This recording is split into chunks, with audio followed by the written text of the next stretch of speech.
나누어서 한꺼번에 세 복음서를 이렇게 갖다 놓고선 그 차이점들에 대해서 살펴보고, 그리고 또 이제 지난주는 이제 한 권 한 권 마태, 마가, 누가복음에 대한 얘기들을 나눴는데, 사실 그 사복음서라고 하지만은 공관복음하고 요한복음은 성격이나 그 내용 면에서 엄청 차이가 많이 나는 것을 볼 수 있습니다. 그래서 앞에 있는 세 복음서를 다 읽었다고 할지라도 요한복음에 와보면 굉장히 생소한 부분들을 다 만납니다. 92%가 앞에 있는 공관복음서들하고 다르니까 열에 하나만 한두 가지 사건들만 일치하고 나머지 얘기들에 대해서는 요한복음에만 기록이 되어져 있는, 그래서 독립적인 그런 복음서다 이렇게 볼 수 있습니다. 마태, 마가, 누가복음은요 거기가 거기에요. 그 얘기가 그 얘기고 그 얘기가 그 얘기이죠. 그런데 이 요한복음은 아주 성격도 다르고 내용도 다르고 그렇습니다. 그래서 이 요한복음은 어떤 면에서는 가장 단순하면서도 가장 심오하고 영적인 면을 담고 있는 면이 또 독특한 부분이다 이렇게 볼 수 있습니다. 그래서 초신자들에게 성경 66권 중에서 어떤 성경을 가장 먼저 읽는 게 좋냐? 물론 창세기부터 읽는 게 좋겠지만은 책의 시작부터 읽는 게 좋잖아요. 근데 창세기에서부터 읽으면 구약적 개념 속에서 자칫하면 너무 멀어 딱딱한 느낌을 받을 수가 있습니다.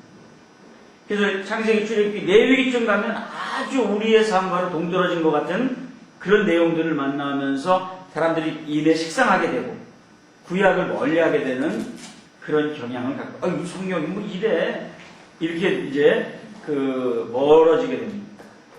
마태, 마가, 누가보다는 요한복음이 그런 면에 있어서는 상당히 친밀하고 그렇게 단순하면서도 쉽게 어프로치할 수 있는, 아주 쉽게 접근할 수 있는 그런 부분입니다. 그런 반면에 상당히 영적인 깊이 있는 그런 메시지, 아주 사색적이고 아주 영적인 부분들을 다루고 있는 것이 요한복음이다 이렇게 볼 수가 있습니다. 그래서 다른 책들은 말이죠, 이 마태복음에 관련된 그 책들을 보면 얼마 안 됩니다. 공관복음에 관련된 거 공관복음이라고 하는 그 책들이 이제 이렇게 묶어서 나온 책들이 뭐 몇 권씩 있기는 하지만은 요한복음 같이 그렇게 무슨 뭐 강해집이니 무슨 설교집이니 뭐 이래가지고 목회자들마다 또 유명한 신학자들마다 또 논문마다 이렇게 막 아주 방대하게 자료들이 막 넉넉하게 책장에 막 요한복음에 관련된 책들이 막 큰 책장이 될 정도로 그렇게 있지는 않죠. 우리가 독특하게 그런 집중적으로 깊이 있게 연구하는 책들 중에서 보면 물론 창세기도 관련된 책들이 많습니다. 시작의 책이고 창조 관련 역사들에 대한 것들도 많이 있으니까 창세기를 많이 연구합니다. 그 다음에 로마서, 요한복음 이런 류의 책들을 많이 연구해요. 그러니까 그 로마서나 요한복음, 창세기 같은 경우는 다른 여타책과는 다르게 많은 사람들이 깊이 있게 연구를 하려고 하는 그런 자료로 사용하고 있다 이렇게 볼 수 있습니다. 또 특별히 이 요한복음 신학자들을 위한 고급 교재로서 요한복음을 능가할 책이 없다라고 할 정도로 요한복음이 그 영적인 이런 복음이다 이렇게 볼 수 있습니다. 우리가 요한복음을 이제 시작하면서 요한복음에 대한 이런 내용들을 우리가 살펴보겠는데요.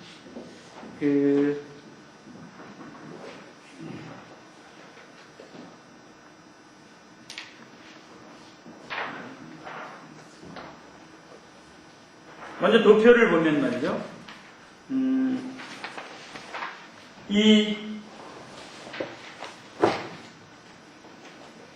요한복음 20장 31절, 이게 요한복음의 기록의 목적이에요. 이 기록 목적이 뭐냐 하면 바로 이 예수님께서 하나님의 아들 그리스도, 예수님이 그리스도라. 네, 예수님이 단순한 메시아가 아니라 하나님의 아들 메시아다. 하나님의 아들 그리스도다. 이거를 믿게 하려고 함과 동시에 그 이름을 힘입어서 생명을 얻게 하려고. 그러니까 예수 이름을 힘입어서 영생으로 나가는 거죠. 그러니까 예수 이름 아니면 영생 끝입니다. 영생하고는 관계없는 겁니다. 아무리 제 아무리 열심히 한다고 할지라도 예수 이름 이거 힘입지 않으면 빵인 거예요. 빵. 그래서 이게 기본 목적입니다. 생명을 얻게 하는 데는 바로 예수 이름을 힘입어 그 이름으로 말미암아 생명에 나아가게 하려고 하는 데에 기록의 목적이 있다. 이게 기록의 목적입니다. 이거를 믿어라. 뭘 믿으냐? 하나님은 아버지, 예수님은 아들. 예수님이 하나님의 아들 그리스도이심을 믿어라. 이거입니다. 그러니까 생명 믿어라. 예수 생명, 이 하나님 아버지, 아들은 예수는 아들이라고 하는 걸 믿어라. 이게 그 목적이다. 이렇게 봅니다. 특별히 십자가라고 하는 얘기가 참 많이 나옵니다. 십자가. 19장에 보면 십자가라는 말씀이 14번이나 기록이 되어져 있는데, 이 십자가라고 하는 것, 십자가의 도. 십자가가 증거되지 않는 설교는 설교도 아니다. 이렇게 얘기할 정도로 십자가를 아주 집중적으로 얘기합니다. 제목으로 보면 충만한 은혜와 진리. 그래서 1장 14절 충만한 은혜와 진리. 그리고 이 십자가를 중심으로 해서 이 은혜와 진리, 충만한 은혜와 진리. 이 은혜의 본질, 진리의 본질. 이 물과 피로 충만하고 성령과 성경으로 충만해야 될 것을 가르칩니다. 아들의 말씀, 아들의 표적. 여기 보면 침례, 이제 세례, 이적, 중생, 생수, 치령, 생명의 피, 생수의 강, 곧 내야 힘을 받아. 이렇게 있죠. 그 다음에 여기 비둘기, 중생, 예배, 영생, 살리는 영. 이게 서로 이렇게 쭉 은혜와 진리, 은혜와 진리, 은혜와 진리 쭉 이렇게 나누어져서 나가고 있습니다. 그 은혜와 진리의 본질을 보면 이쪽은 사랑, 아버지의 사랑, 아들의 사랑, 성령의 사랑. 그 다음에 이쪽은요 빛입니다. 빛. 이건 사랑, 이쪽은 빛. 진리의 빛, 은혜의 사랑. 그리고 이제 여기에 보면 8개의 이적, 표적이 나타나게 되었습니다. 그래서 가나의 혼인잔치 속에서 물로 포도주를 만들고, 그리고 연이어서 그 왕의 신의 아들을 살리는 얘기들, 38년 된 병자를 고치고 오병이어에게서 무리를 걸으시고 소경을 고치시고 나사로가 부활하고 이 고기 153마리를 잡는 그런 사건들이 있게 됩니다. 이는 구원의 방법이에요. 여기 구원의 방법, 표적을 통한 구원의 방법. 여기는 오병이어의 이적을 통해서 인간의 도구. 그리고 여기 요 부분들은 구원의 결과, 그 순종과 축복이라는 구원의 결과, 순종과 축복이다. 이렇게 이제 연결되는 그런 이제 무대기들을 이렇게 볼 수 있습니다. 그 다음에 이제 여기 아들의 말씀, 출애굽기 3장 14절을 써놓은 것은요, 이것은 이 여호와라고 하는 것하고 연결을 시키려고 하는 것입니다. 그래서 출애굽기 3장 14절에 하나님 모세에게 나는 스스로 있는 자, 나는 나다 라고 소개하고 있는 그 이야기 속에서 I am that I am, 내가 나다 라고 하는 그런 얘기들 속에서 이 에고 에이미를 씁니다. 여기 보면은 나는 메시아다, 나는 떡이다, 나는 빛이고, 나는 문이며, 나는 선한 목자, 나는 부활, 나는 길과 진리 생명, 나는 포도나무. 나는 이렇게 시작됩니다. 내가 메시아다. 이 선언이죠. 내가 떡이다. 내가 빛이고 문이고 선한 목자고 부활이고 길 진리 생명이고 포도나무다. 이렇게 얘기하는 것입니다. 나는 뭐뭐이다. 이건 여호와하고 관계가 되어진 겁니다. 그래서 이름이 뭡니까 물어보죠. 나는 스스로 있는 자다. 야훼. 이렇게 연결되어 있습니다. 순복음교회에서는 주로 야훼라고 그러죠. 여호와를. 음역으로는 야훼라고 이렇게 되어져 있습니다만은 우리는 이제 120년 동안 여호와 하나님 이렇게 이제 번역해 쓰고 있으니까 그것도 혼동은 좀 복잡하니까 음역 어차피 그것은 음역의 영역이니까 여호와라고 쓰는 것이 혼동이 안 되겠다. 순복음교회만 굳이 야훼라고 그렇게 고집을 하고 있죠. 꼭 그래야 되는지는 잘 모르겠어요. 그러나 그 야훼라고 하는 것이 음역으로는 맞기는 합니다. 옛날에 이제 우리 120년 동안 우리가 그렇게 번역했기 때문에 번역의 혼동을 피하기 위해서 이 새 번역이라든지 뭐 개혁을 한다든지 그래도 여전히 여호와 하나님 이렇게 우리가 번역한 그런 기준을 가지고 있습니다. 그래서 이 도표를 통해서 그 요한이 그 관심이 어디에 있느냐라고 하는 것에 대해서 정리를 해야 될 필요가 있죠. 그래서 그 하나님의 영광, 은혜와 진리의 충만을 자신이 본 하나님의 아들의 인격에다가 아주 집중적으로 이 초점을 맞추고 있는 것입니다. 그래서 하나님의 구원이신 그는 성육신 하신 바로 하나님의 아들로 묘사되었다. 그래서 이제 하나님의 아들 이렇게 됩니다. 그래서 왕복음, 뭐 종복음, 무슨 그 인자복음, 하나님의 아들복음, 하나님의 아들복음, 요한복음 그러면 하나님의 아들복음이다 이렇게 얘기하고 있습니다. 그리고 특이할 만한 건 뭐냐면 공간복음에서는 그 복음서마다 6월절에 한 번씩만 나와 있거든요. 그런데 이 요한복음에서는 6월절이 3번 나와 있어요. 6월절이라고 하는 것은 1년에 한 번씩 있는 것이죠. 그래서 연중 그런 행사인데 이게 3번 나와 있음으로 해서 예수님이 공생의 전체를 다루려고 했던 그런 흔적을 우리가 볼 수 있다. 이렇게 얘기하게 되어집니다. 그래서 특별히 이제 그 질문들이 있었잖아요. 성경마다 하는 질문들이 있어요. 예수님 누구냐? 왕이다. 뭐 했냐? 종했다. 누구냐? 사람이다. 뭐 이렇게 사람의 아들이다. 이렇게 얘기했단 말이죠. 그럼 이 요한복음에서의 질문은 뭐냐면 예수님께서는 무엇을 가르치셨느냐. 요한복음에서의 질문은요. 이 예수님은 무엇을 가르치셨느냐. 그 답은 이 하나님과 영생입니다. 그러니까 하나님과 영생을 이 요한복음에서 가르치고 있다. 이렇게 보게 되어집니다. 요한은 특정 대상이 없습니다. 마태복음은 유대인들을 위한 충국복음이었죠.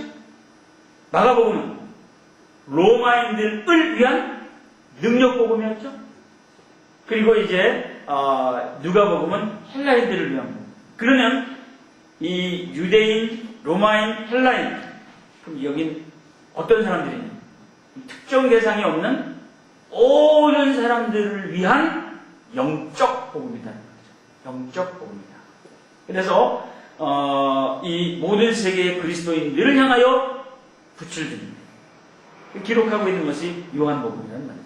어떤 특정한 대상이나 특정한 사유에 초점을 맞춘 게 아니라 모든 그리스도인들에게 초점을 맞추고 있는 거다. 그래서 이제 독수리 복음이라기도 하고 하나님의 아들 이제 예수 이렇게 특정 지어지는 이런 복음이다. 이 요한복음이 이 다른 3가지의 복음서들하고 다른 점이 90% 이상이 다르다는 점이죠. 그 중에 첫째가 뭐냐면 족보가 없다는 거죠. 마태복음하고 누가복음 족보가 있죠. 마가복음하고 요한복음은 족보가 없는데 이 족보가 없다는 거죠. 두 번째는 그 탄생 설명이 없습니다. 예수님의 유년기, 예수님의 탄생 얘기 그게 없어요. 왜? 요한복음에서 그분은요 태초부터 계셨기 때문에. 그렇죠? 그래서 무슨 뭐 마국간에서 뭐 태어나고 이런 게 아니에요. 이 태초의 말씀이 계세요. 그 말씀이 예수님들은요 태초에 계신 분이기 때문에 탄생 얘기가 없어요. 기록이 없습니다. 그리고 그 소년 시절에 대한 기억이 없어요. 소년 시절에 대한 기억은 누가복음에 자세히 기록하고 있죠. 왜? 누가복음은 인자 복음이기 때문에. 그래서 이 그 인간적인 측면을 가장 자세히 다룬 것이 바로 누가복음입니다. 이렇게 보는 거예요. 그 다음에 시험 받으심이 없습니다. 마귀에게 시험 받는 예수님의 모습은 이 요한복음에는 없습니다. 그러니까 하나님이시다. 그죠? 시험을 하지도 받지도 않으시는 하나님. 네, 그 표현이 그렇습니다. 그 다음에 이제 그 변형에 대한 기록이 없고 승천에 대한 기록도 없습니다. 그리고 지상 명령도 기록되어지지 않습니다. 그런 부분들이 어디서 만나요? 공간복음에서 만나게 되어지는 부분입니다. 그러나 요한복음 그렇게 얘기를 마치고 있어요. 요한복음 21장이 마지막 장이잖아요. 마지막에서 뭐라고 얘기하고 있냐면 예수님의 행하신 일이 여기 기록된 것보다도 굉장히 많지만 이걸 다 기록할 수가 이걸 낱낱이 다 기록한다면 세상이라도 이 기록된 책을 두기에 부족하다. 그러니까 여기 요한복음에서는 이런 그 주변 잡기를 얘기하는 게 아니라 이 영생의 핵심적 구속사의 사건들, 샘플화되어진 아주 그 영적인 깊이를 알려줄 수 있는 그 사건들을 이 엄선해서 적고 있다. 이렇게 보시죠. 예수님 얘기가 얼마나 많아요, 그죠? 굉장히 많은 얘기들이 3년 반의 사역 중에 굉장히 많은 얘기들이 있는데 그 중에서 다 이 복음서에 있는 거 말고 여기는 아주 구속사적, 특별히 영생과 관계된 그런 부분들에 대해서 그 초점을 맞추고 있다. 이렇게 얘기하고 있음을 우리가 볼 수 있습니다. 21장 25절에 글에 기록되어 있음을 봅니다. 자, 이제 넘겨보시면 이 요한복음이 가지고 있는 그런 그 부분들을 보면 말이죠. 여기를 증거의적 증명 사마리아까지를 우리가 1년 차다. 여기 병자를 고치는 것이 2년 차다. 38년 된 병자를 고치는 사건들이 2년 차다. 그리고 3년 차에 들어가면서 5천 명을 먹이고 그 소경을 고치고 이런 것들이 3년 차. 그리고 이제 부활의 사건부터 시작해서 여기 부활이 있고 여기에 부활이 있거든요. 요 부활은 나사로의 부활이고 요 부활은 예수님의 부활입니다. 여기 11장부터 21장까지 마지막 예수님의 행적에 대해서 얘기하고 있는 것이다. 마지막 이런 거. 그래서 이제 이 요한복음 장명가라고 해서 이 장 제목이에요. 장 제목. 1장 증거의 장, 2장 이적의 장, 3장은 중생의 장, 4장은 사마리아 여인 만나서 복음의 메시지를 전하는 운묵가의 사건들. 그 다음에 5장은 그 38년 된 병자를 고치는 사건들이죠. 이런 이 얘기들로 되어져 있는 이 노래로 한번 21장까지 딱 불러보면 전체를 이렇게 딱 손에다 잡을 수가 있어요. 우리가 260장 찬송, 새벽부터 우리 이 찬송 알죠? 거기 찬송에다 우리 한번 이걸 불러보도록 합니다. 이걸 한번 쭉 불러보고 입에다 딱 붙여놓으면 요한복음이 쫙 펼쳐져요. 증거의적 중생, 사마리아 병자, 오천생수 진리, 소경 목자와 이렇게 10장까지 딱 1장, 2장, 3장, 4장, 5장, 6장 이렇게 6장, 7장, 8장, 9장, 10장 뭐 이러면 장만 외워주면 안 되잖아요. 그죠? 그러니까 1장은 뭐냐 증거의적 중생, 사마리아 병자, 오천생수 진리, 소경 목자와 10장 목자장이죠. 참 목자, 거짓 목자, 사꾼 목자 그렇죠? 목자장이라는 거죠. 그 다음에 이제 부활 상경 사랑 평안 보도 성령 기도 피잡고 난 부활 부탁해요. 그리고 양들을 먹이고 치고 먹여야 될 것을 부탁하는 주님이 제자들에게 부탁하는 얘기죠. 끝난다는 말이죠. 그 다음에 요즘도 이제 뭐 제오고 뭔가 뭐 이덕한 옛날에 부탁해요 뭐 이런 거 그래가지고 이 부탁해 그 이렇게 흉내도 있는데 그렇죠. 우리가 이거를 말이죠. 입속에 중어. 이 요한복음 그러면 요 노래만 딱 부르면 1장부터 21장까지가 쫙 정리가 되고, 그리고 우리 교재는 말이죠. 마태, 마가, 누가복음은 장별 정리는 안 해놨잖아요. 근데 요한복음서부터는 이제 매 장마다 1장, 증거의 장, 2장, 이적의 장, 3장, 이 중생의 장, 한 장씩 다 분해를 해놔가지고 한 장 한 장을 다 볼 수 있어요. 21장, 이 요한복음 21가 이렇게 글이 하나하나가 다 내용들이 한 장 한 장의 내용들이 있어요. 그래서 요 한 장 한 장의 내용들을 보면 증거, 이적,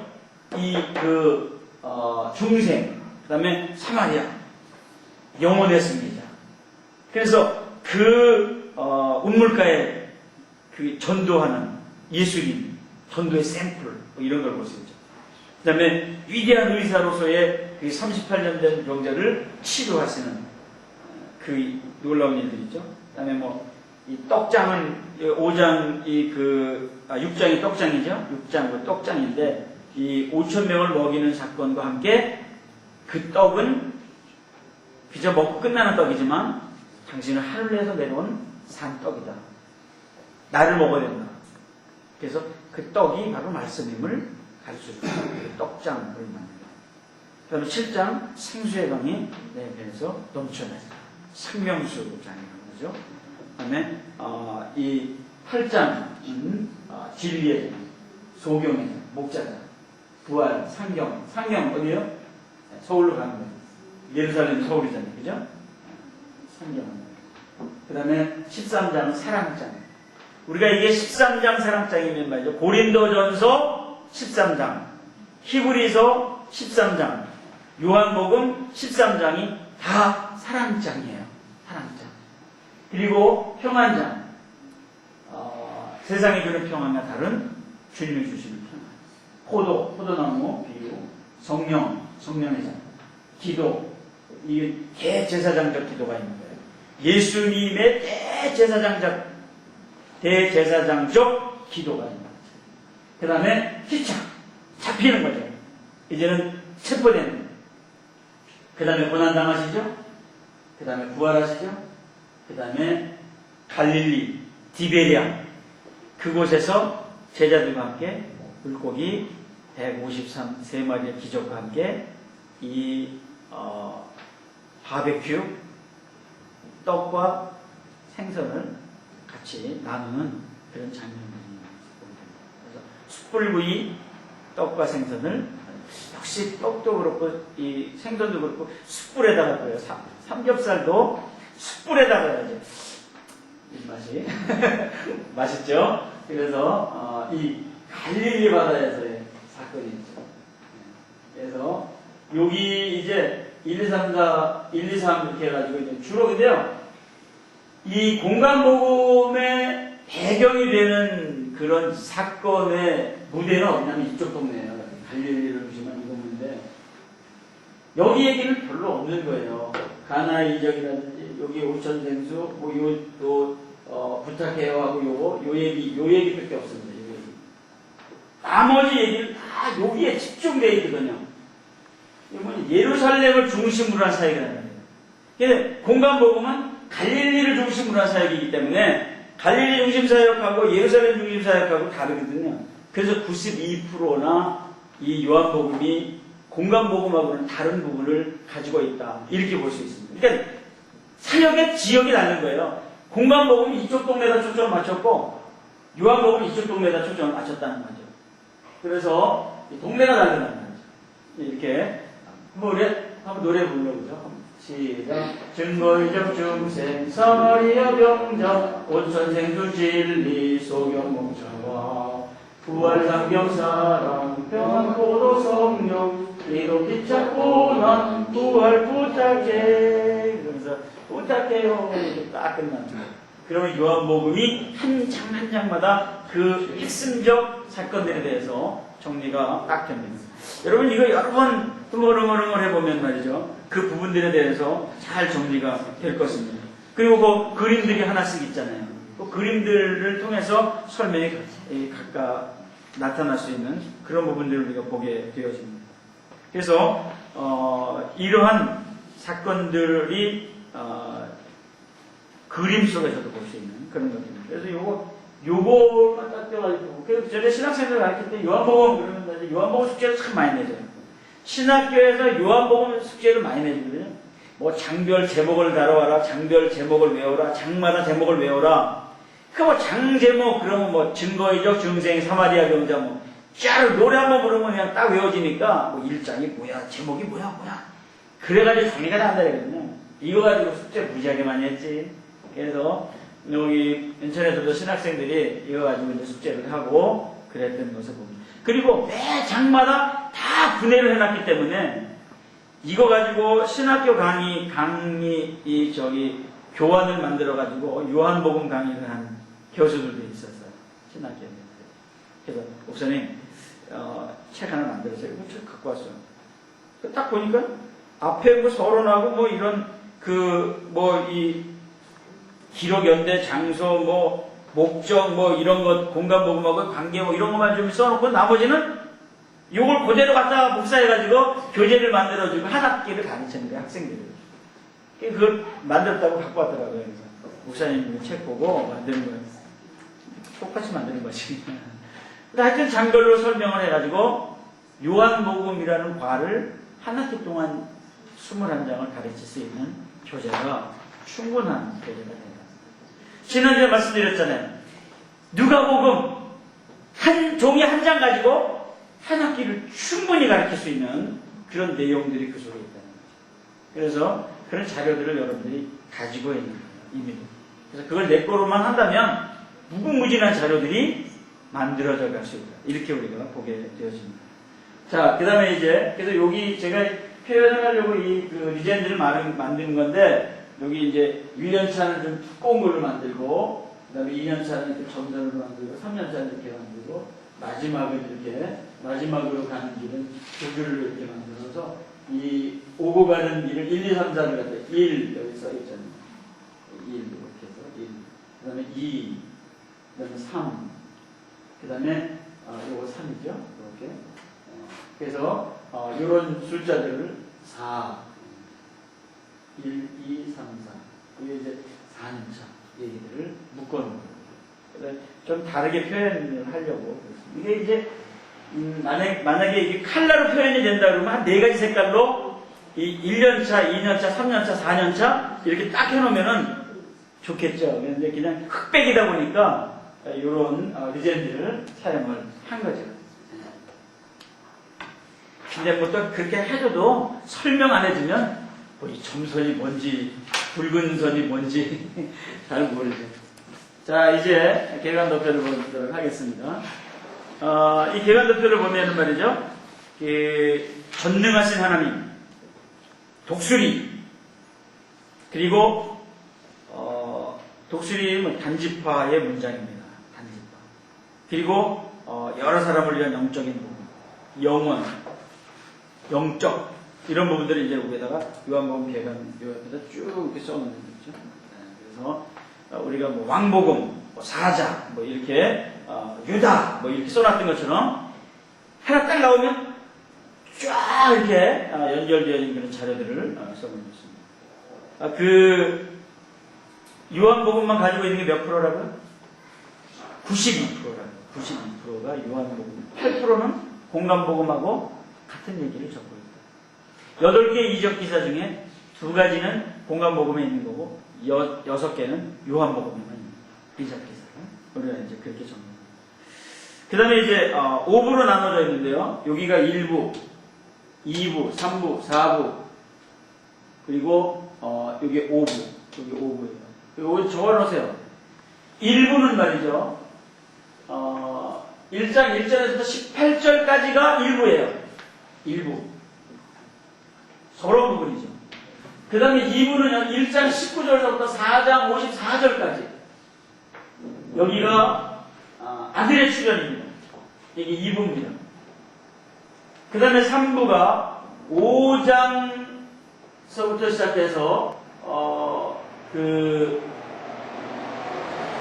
1절부터 시작해서 12장 50절, 12장 마지막 절까지, 5장에서 12장까지가 3부 부분이에요. 3부. 그 다음에 이제 4부가 13장 1절에서, 여기 13장 1절은 여기 13장인데, 여기서부터는 이 장기간 공백 기간 속에서 준비하고 이 고난과 부활로 가는 사적인 사역으로 가는 길이거든요. 여기 4부서부터. 그래서 17장 26절까지. 그 다음에 이제 5부가 18장 1절서부터 21장 25절까지 마지막 부분입니다. 마지막 부분. 고난과 부활이라고 하는 그런. 그 다음에 여기다가 요 2장 13절 23절 6장 4절 13장 1절 요 부분은 뭐냐면 6월절에 나타납니다. 그러니까 공간복음에는 6월절이 한 번만 나타났죠? 근데 요한복음에는 여기 6월절, 여기 6월절, 여기 6월절 6월절에 대한 얘기들을 적고 있는 그런 특징을 가지고 있습니다.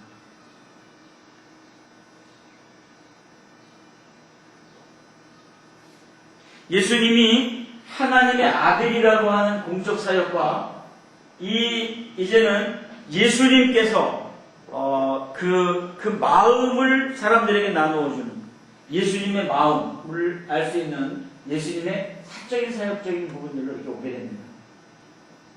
그래서 1장서부터 21장까지 예수 그리스도의 성육신, 인카네이션, 아들 예수, 중생에 대한 교훈, 사마리아 여인과 생수, 그 사마리아 우물가의 사건, 그 사건입니다.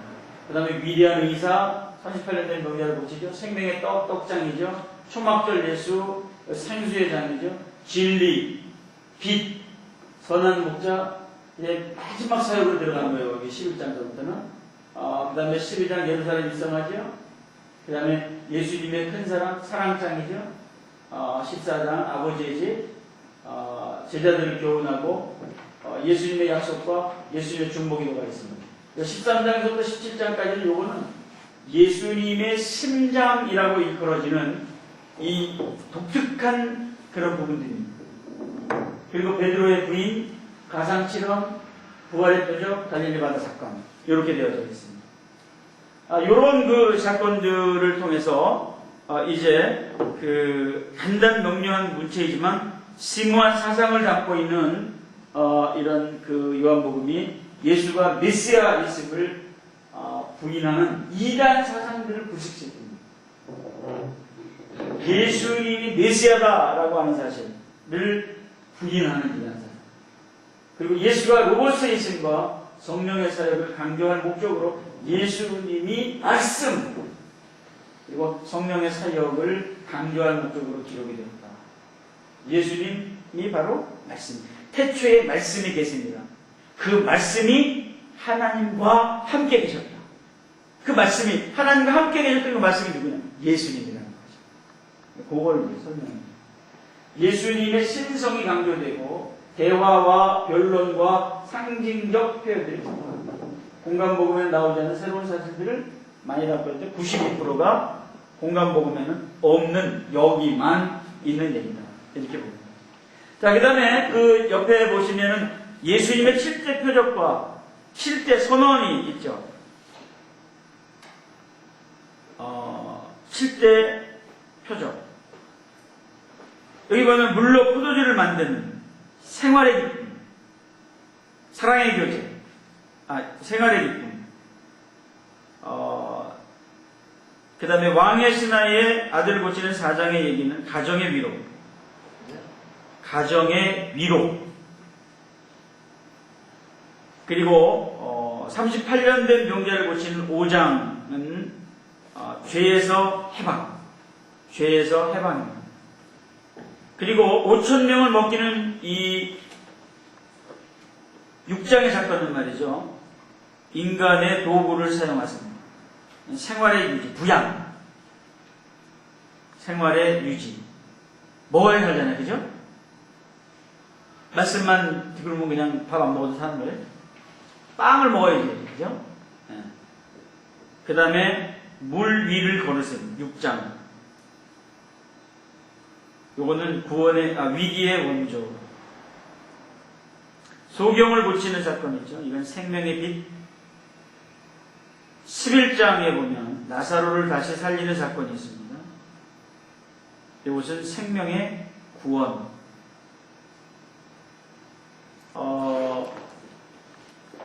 15장 1절에 보면 참포도나무. 요거는 사랑의 교제, 결세. 선한 목자. 요것은 생활의 공급. 돌봄. 그 다음에 양의 문. 구원의 안전. 생명의 떡. 요것은 생명의 유지. 5,000명은 먹인 것 같죠. 그 다음에 길이요 진리요 생명. 구원의 과정. 인도. 그 다음에 세상의 빛. 전파. 그 다음에 부활이요 생명이. 죽음의 정보. 나사로를 살린 것과 연결되는 거죠. 그래서 나는 참포도는, 나는 선한 목자, 나는 양의 문, 나는 생명의 떡, 나는 길이요 진리요 생명, 나는 세상의 빛, 나는 부활이요 생명이다. 나는 뭐뭐다 라고 하는 선언과 7가지 표적과 이렇게 서로 대칭적으로 연결시켜 놓은 거예요. 그래서 나는 스스로 있는 자다. 야훼. 그래서 요 연결들을 보게 됩니다. 예수님께서는 이 자신에 대한 7가지 증언으로 그렇게 말씀하셨던 것을 볼 수 있습니다. 예수님에 대해서 요한복음은 7명이 증언하는데 요한이 예수님을 증거하죠. 1장에서. 나다나엘이 예수님에 대해서 이제 증거하고 베드로, 마르다, 도마, 요한 그리고 유대인들이 예수님에 대한 증거를 하게 됩니다. 이분은 하나님의 아들이었다 라고 이렇게 증언하는 것입니다. 우리는 이런 상황들을 이 7가지 표적과 7가지의 나는 누구다라고 하는 선언과의 이런 조화를 통해서 엮어가고 있는 이 사실들을 우리가 보아야 된다라고 하는 것입니다. 이런 걸 이렇게 7개 표적들이 단순히 초자연적인 이런 행위를 과시하기 위한 것이 아니고 예수님이 하나님의 아들이고 그리스도라고 하는 것을 증거하려고 하는 것이었다라고 하는 것을 이렇게 상호 이렇게 관계성 속에서 연결해서 보면 그렇구나 이렇게 이제 그 부분들을 볼 수 있다고 하는 사실이죠. 자, 그러면 이제 그렇게 봤으면 여기는 이 13장은 이번 6월절이라고 그랬어요. 6월절에 나타납니다. 자, 이제 우리가 1장을 보겠습니다. 요한복음 1장. 요한복음 1장 보면은요, 거룩한 말씀, 이 말씀이신 예수 그리스도의 성육신에 대해서 말씀 창조, 말씀 신비, 말씀 권위, 말씀 풍성, 말씀에 대한 질문, 말씀에 대해서 태초에 로고스가 계셨다. 태초에 말씀이 계셨다. 이게 말씀의 영원성에 대해서 얘기하는 겁니다. 이 말씀이 하나님과 함께 계셨다. 이 프로스톤 데온이라고 합니다. 데오스, 하나님과 함께 말씀이 계셨다. 말씀의 신성이에요. 이 프로스라고 하는 말은 단순히 같은 시간에 동일한 공간을 점유하고 있다. 그런 것을 뜻하기보다는 서로 친밀한 인격적 관계를 지속하고 있었다. 이런 관계를 가지고 있습니다.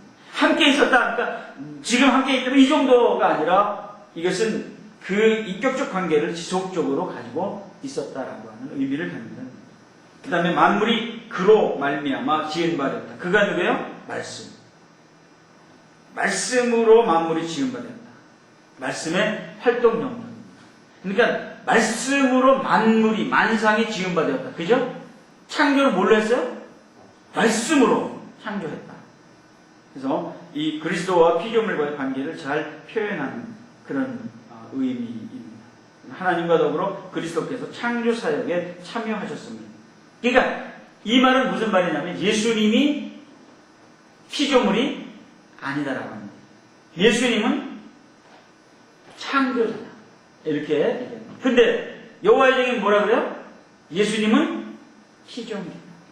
뭐 피조물 중에는 으뜸이다. 으뜸은 무슨 소용이 있어요? 피조물은 그냥 피조물이, 그죠?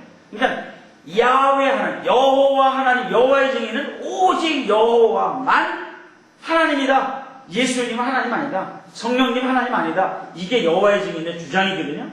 그럼 무슨 신론? 단일 신론. 단일 신론. 우리가 믿는 삼위일체 신론은 무슨 신론? 유일 신론. 그러니까 신론이 달라. 여호와의 증인하고 우리의 그 신론이 다릅니다. 물론 구원론도 다르고 교회론도 다르고 뭐 다 다르지만은 기본적으로 신론이 다르다. 하나님이 다르다. 하나님이. 늘 하나님하고 우리 하나님은 다르다. 그게 다른 거예요. 제가 이제 어제 요즘도 계속 이제 틈틈이 이제 천주교하고 이제 기독교 천주교 뭐가 다른가 우리 그 갖다 준 책을 내가 이렇게 보거든요. 그런데 저기도 이제 조금 문제가 있는 부분들이 있기는 해요. 근데 그 조직신학적인 측면에서 아주 순간순간마다 빠져나가서 다른 거야. 그래서 천주교인들이 보면 아마 공감을 할 거예요. 우리 기독교인들이 보면 잘 몰라. 왜 잘 모르냐면 천주교 교리를 잘 모르기 때문에. 기독교인들이 천주교 교리를 모르기 때문에 천주교 교리가 이 사람들이 이렇게 얘기해? 이렇게 얘기하나 보지? 그렇게 얘기하기 때문에 쉽지가 않아. 천주교인들은 자기네가 그렇게 얘기해. 그게 성경 속에서 이게 아니다라고 하는 것을 설명해 놓으니까 아니네? 아니래네? 다르네? 그러면 훨씬 더 쉬워요. 그러니까 저런 책들은 천주교인이 보면 훨씬 더 쉬워요. 기독교인들이 보면 좀 어려워요. 왜 그러냐면 기독교인들은 그 책을 안 가지고 있기 때문에. 그 교리를 모르기 때문에. 그렇게 행하고 있는 것들에 대해서 잘 몰라요. 기독교인들은 천주교 예식, 의식 이런 거 잘 모르거든요. 7대 성사 같은 거 이런 거 잘 몰라요. 뭐 하는 건지. 일어났다 앉았다 그러는 거 저보게 왜 잠깐만 일어났다 앉았다 그러는 거야. 그거 잘 모르거든요. 계속 그냥 1년에도 수없이 많은 미사들 그거 잘 몰라요. 뭐 때문에 미사를 드리는 건지. 성인 예식 같은 게 뭔지 잘 모르거든요. 알 필요도 없어요. 그래서 저 사람들은 알거든요. 그래서 그게 성경에 없는 짓이라고 하는 것을 성경으로 적어놨으니까 달라. 그러니까 우리가 감리교회에서 장로교로 오고 장로교에서 성결교로 가고 뭐 순복음교회에서 뭐 이렇게 감리교로 오고 뭐 이렇게 침례교로 가고 뭐 이러면 교회를 옮겼다 이렇게 얘기하잖아요, 그죠? 근데 천주교에서 기독교로 왔다 그러면 뭐 했다? 교회를 옮겼어요? 개종했다 그래. 개종. 종교를 바꿨다는 거야. 그러니까 이 불교에서 기독교로 왔다. 그게 뭐예요? 교회를 옮긴 거예요? 불교에서 기독교 교회를 옮긴 거냐고. 그게 아니야. 뭘 바꿨다고? 종교를 바꿨다. 개종했다고 하잖아요. 개종했다. 다른 거예요. 그래서 우리가 그런 부분들에 있는 지혜가 필요하다라고 하는 사실입니다. 그래서 이런 부분들을 잘 정리해 가야 우리가 딱 보면 우리가 이걸 충실히 하면요 이것과 다른 것을 딱 볼 때 다르네 금방 알 수 있어. 근데 내 것을 모르면 우리가 자기 거를 모르면 다른 사람들 거를 비교할 수 있는 내가 없으면은 그러면은 다른 사람이 옳은지 내가 옳은지를 모르는 거예요. 그렇잖아요, 그죠? 지피지기는 백정백성이다. 나도 알고 적을 알아야 우리가 알 수 있는 거예요. 이길 수 있는 거지. 나도 모르고 적도 모르고 다 모르면 당할 수밖에 없는 거예요. 싸움에서 질 수밖에 없는 거예요. 그러니까 승리의 그런 어떤 큰 최선은 뭐냐면 우선 나를 잘 아는 거예요. 나를. 내 거를 잘 아는 거예요. 근데 우리 기독교인들이 내 것도 몰라. 그러니까 그게 문제라는 거죠. 자, 그 다음에 생명이 있었으니 이 생명은 사람들의 빛이다. 네 번째요. 이게 말씀의 목적입니다. 과거에도 사람들의 빛이었고 현재에도 사람들의 빛이고 앞으로도 사람들이 빛이 될 것이다. 과거, 현재, 미래 어제나 오늘의 영원토록 동일하신 빛, 이 생명의 빛 이것을 얘기합니다. 그게 누구예요? 예수님이라는 거죠. 그래서 말씀이 육신이 되신 예수님에 대한 표현입니다. 예수님의 신분들, 호로고스. 여기서 영어부터 있고 성부와는 다르고 그러면서도 그와 같다. 이게 성부와 성자는 분명히 다른데 그분들이 하나다 이렇게 얘기하는 거예요. 달라요. 근데 같다고 얘기해요. 다른데 어떻게 같다고 하느냐? 이게 신비예요. 이게 삼위일체의 신비라는 거예요. 그분들이 무조건 같다. 그래서 예수님도 하나님, 하나님도 하나님, 성령님도 하나님, 그냥 다 똑같으니까 그냥 하나님, 이름이 그냥 똑같은 이름, 하나님 이름도 예수님, 성령님 이름도 예수님, 예수님 이름도 그냥 예수님, 이러면 안 된다는 거예요. 달라. 그런데, substance, 본질상 하나다. 여기에 신비가 있다. 셋이 어떻게 하나? 이게 신비라는 거예요. 근데 어떻게 셋이 갖다 하나라고 그러냐? 이게 단일신론으로 가는 위험의 여지가 있다는 거예요. 단일신. 여호와의 증인이랑 똑같은 소리 하는 거예요, 그러면. 그러니까 그런 부분들에 대한 이해를 우리가 잘 해야 된다. 요한복음 1장 이 부분이 말이죠. 여호와의 증인에게는 아주 쥐약입니다. 여호와의 증인은, 야, 니들 한번 읽어볼래? 태초에 말씀이 계셨는데 이 말씀이 하나님과 함께 계셨어. 근데 이 말씀이 하나님이래. 야, 니네 하나님, 여호와 하나님은 말씀 하나님이 또 있는데 이 하나님은 무슨 하나님이냐? 모르겠네. 그렇게 되는 거예요. 그렇잖아. 그들은 단일신을 주장하잖아요. 여호와 하나님만. 근데 여기 말씀 하나님이 또 있다 그러잖아요. 함께 있었다 그러잖아. 프로스. 오래전부터, 영원전부터 함께 계셨다 그러잖아. 이분이 또 있잖아. 그죠? 이 또 있는 분이 이거 뭐냐 말이죠. 설명을 못하는 거예요. 여호와의 증인에게는 아주 쥐약입니다. 만물이 그리 말미암아 지은 바 되었으니 지은 것이 그가 없으나 된 것이 하나도 없다. 그 안에 생명에서 이 생명은 사람들에게 있지라. 하나님께로 보내심을 받은 사람이 났으니 그는 요한이라. 이 요한이 증거하러 왔으니 곧 빛에 대해 증거하고 모든 사람으로 자기를 인하여 믿게 하려 합니다. 그는 이 빛이 아니고 이 빛에 대해 증거를 하는 자다. 그가 누구예요? 그는 요한이다. 빛이 아니에요. 빛은 누구예요? 예수님이에요. 요한은 뭐 하는 사람이에요? 빛을 증거하러 온 사람이다. 그래서 그가 세상에 계셨는데 그로 말미암아 지은 바 되었으니 세상이 그를 알지 못했고 자기 땅에 오면 자기 백성이 영접하지 아니했다. 영접하는 자 곧 그 이름을 믿는 자에게는 하나님의 자녀가 되는 권세를 주셨다. 이렇게 바로 예수님에 대해서 말씀이 육신이 되어 우리 가운데 거하신 그 예수님에 대한 설명을 하고 있거든요. 이거는 초등학생이 읽어봐도 이 예수님 얘기로구나 이렇게 알잖아요. 그죠? 예수님이 하나님이시다. 이 부분들에 대해서 정리를 하게 되어집니다. 그래서 말씀은 하나님, 말씀이신 예수님, 생명, 사람의 빛 되신 예수님, 은혜와 진리와 영광이 충만하신 예수님, 그리스도의 희생과 대가로 인한 하나님의 풍성하심이 여기에 나타나는 것을 우리가 볼 수 있다는 거예요.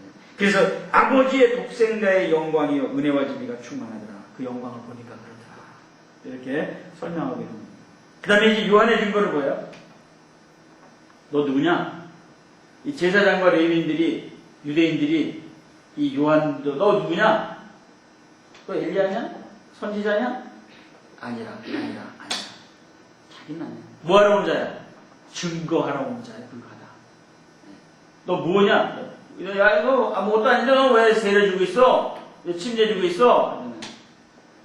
나는 주의 길을 걷게 하는 외치는 자의 소리다. 소리! 소리는 없어지는 거거든요. 그죠? 지금은 잘 안 없어지죠? 이제 녹음기, 캠코더 이런 걸로 딱 잡아놓으니까 잘 안 없어지지만 옛날에는 소리 말하면 끝나는 거예요. 그죠? 없어지는 거예요. 이 예수님의 공생애의 시작과 처음 제자들에 대한 얘기입니다. 이 요한복음 1장은요, 예수님의 공생애로부터 시작해요. 그죠? 그러니까 다른 복음서는 예수님의 유년기부터 시작하잖아요. 족보부터 시작하고, 그러죠? 근데 이 요한복음은 말이죠. 예수님의 공적 생애, 영적인 생애부터, 영적인 그런 그 지위부터 시작하는 것이 다른 복음서들과의 다른 면들이다. 이렇게 봅니다. 그래서 요한의 두 제자가 예수님을 쫓게 되죠. 이 예수님의 제자들 중에는 요한의 제자였던 사람들이 예수님의 제자로 이렇게 온 사람들이 많단 말이죠. 요한은 목이 소반에 떨렁 잘려서 이제 순교하고 말았죠. 그리고 난 이후에 그 요한의 제자들은 예수님을 따르는 제자들이 되어진 이들이 많았다. 이렇게 볼 수 있습니다. 무엇을 구하느냐? 랍비여 어디에 계시옵니까? 와봐라. 거기 그 전도하는 이런 부분들을 우리가 보게 됩니다. 이 와보라는 거예요. 와보라. 일단 와봐라. 주님 만나야지, 그죠? 말로만 들어도 소문으로만 들어서는 안 되는 거는 와보라. 이렇게 우리가 표현할 수 있습니다. 자, 그 옆에 보면요, 영원 전부터 영원까지 계시는 그리스도라고 하는 메모란에 있어요. 메모가 좀 복잡한데, 그 영원 과거부터 영원 미래까지 이렇게 쫙 이렇게 가는 거예요. 이렇게 가서 쭉 가가지고 예수님의 승천까지 쭉 나옵니다. 그러니까 영원 미래에서부터 영원 과거까지 쫙 가는 거예요. 그래서 그 얘기들이 창조 이전부터 계심에부터 시작해서 이 과거, 현재, 미래, 어제나 오늘이나 영원토록 동일하심에 대한 얘기들로 히브리서 13장 8절에 이 예수님은 어제나 오늘이나 영원토록 동일하신 분입니다. 어제도 하나님이셨고 오늘도 하나님이시고 영원토록 그분은 하나님이시다는 말이죠. 그런 얘기입니다. 그래서 세세토록 만왕의 왕, 왕중의 왕으로 왕노를 하실 것이다. 계시록 11장 15절에 말씀하시죠. 그래서 우리가 그 예수님의 탄생을 보면 낮은 데로 오셨잖아요. 이거를 예수님의 이제 섬기는 종으로 겸손하신 그리스도로 사람의 모습으로 그래서 십자가에 못 박혀 땅속으로 이게 축축축축 내려가서 무덤 속에까지 들어가는 그걸 뭐예요? 예수님의 비하라고 합니다. 신학적 용어로 예수님의 비하. 아주 그냥 낮은 데까지 옵니다. 그 다음에 이제 그리스도를 높이고 세상이 경배하고 예수를 시인케 하고 영광을 받게 하시고 이제는 영광의 회복이 되어 하늘로 올라가셨죠. 승천. 이걸 뭐예요? 예수님의 승귀. 비하 승귀라고 하는 이런 용어를 사용합니다. 가장 낮아지고 가장 높아지는 그런 얘기들로 표현되는 겁니다. 그런데 여기 보면 말이죠. 이 창조 이전부터 요한복음 1장 1절에 태초에 계시니라 계셨으니 하나님이시다 라고 했던 이것하고 이 창세기 1장 1절에 태초에 하나님이 천지를 창조하시니라 이거하고의 이 태초가 다릅니다. 그래서 천지 창조 시 그 시점을 태초로 잡은 태초는 창세기 1장 1절의 태초입니다.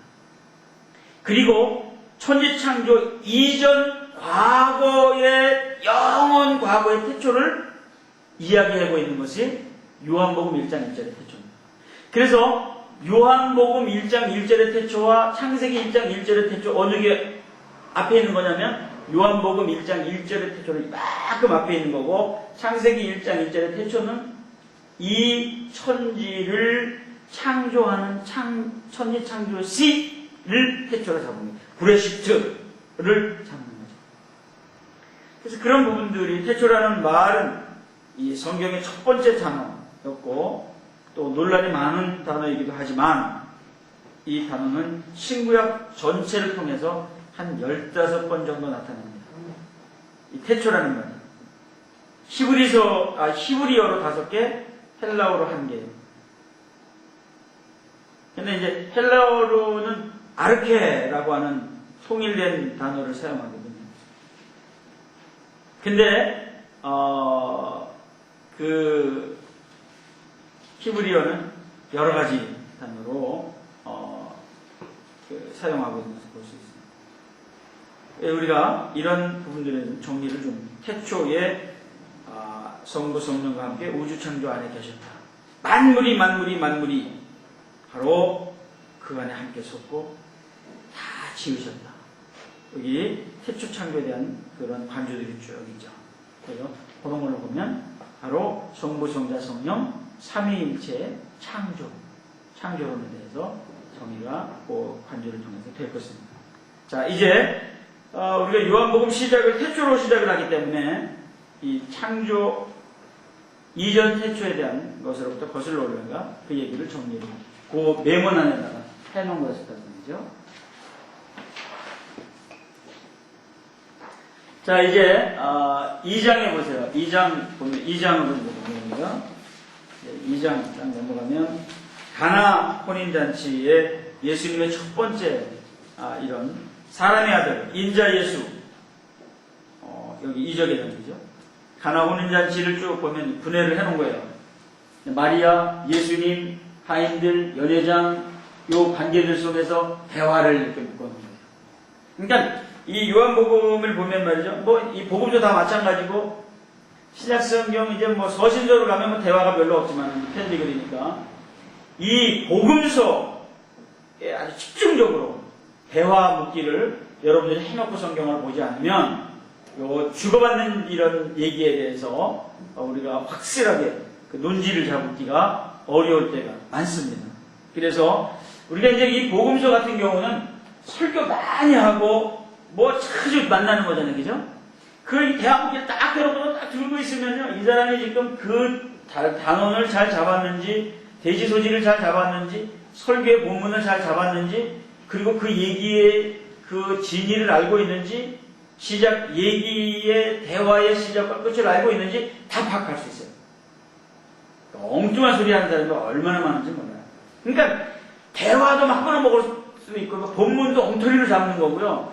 아니 본문을 갖다가 말이죠. 이 얘기 지금 하고 있는데 이거 가운데 툭 잘라가지고 제가 뭐라 그랬어요 그거를?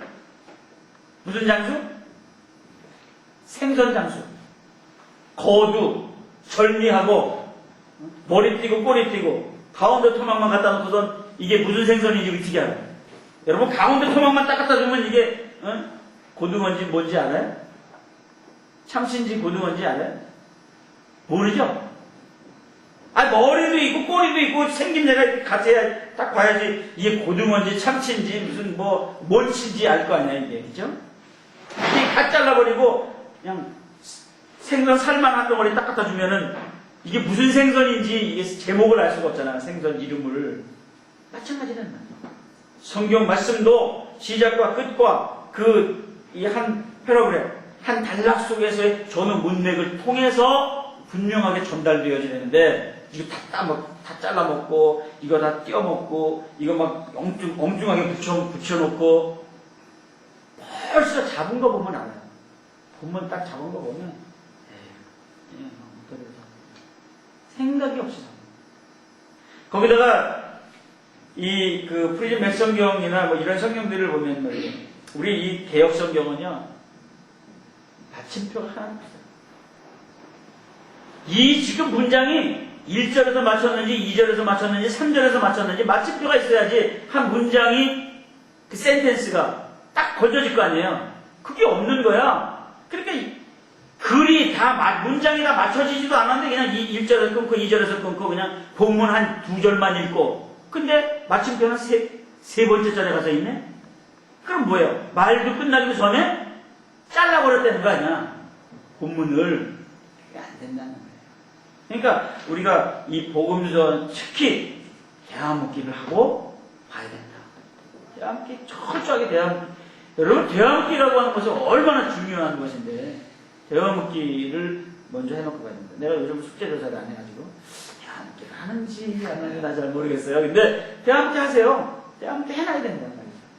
그거 성경 읽는 것 그거 하지 않으면 그러면 저는 뭐 다 돼 있으니까 새로 하려고 하다 시도하다가 지금은 이제 그것도 못하고 있지만은 이미도 해놓은 게 여러 번 있으니까 강의 가능한 거죠. 만약에 해놓은 게 아무것도 없는데 이런 얘기하면 너는 했냐 그러면 나도 안 했어요. 그러면 이게 설득력이 없어지는 거란 말이죠. 그죠? 그러니까 저는 수없이 많이 했습니다. 남에게 해준 것만 해도 몇 번인지도 몰라요. 다 해가지고 준 것만 해도 여러 번이에요. 여러분들도 부지런히 해가지고 못하는 사람한테 선물도 하나씩 줘보세요. 그럼 얼마나 좋겠어요. 그래서 이런 것들로 인해서 요 대화묻기에 마리아에게 예수님 말씀하시고 여기 연회장이 얘기하는 이런 것들을 딱 잘라놓습니다.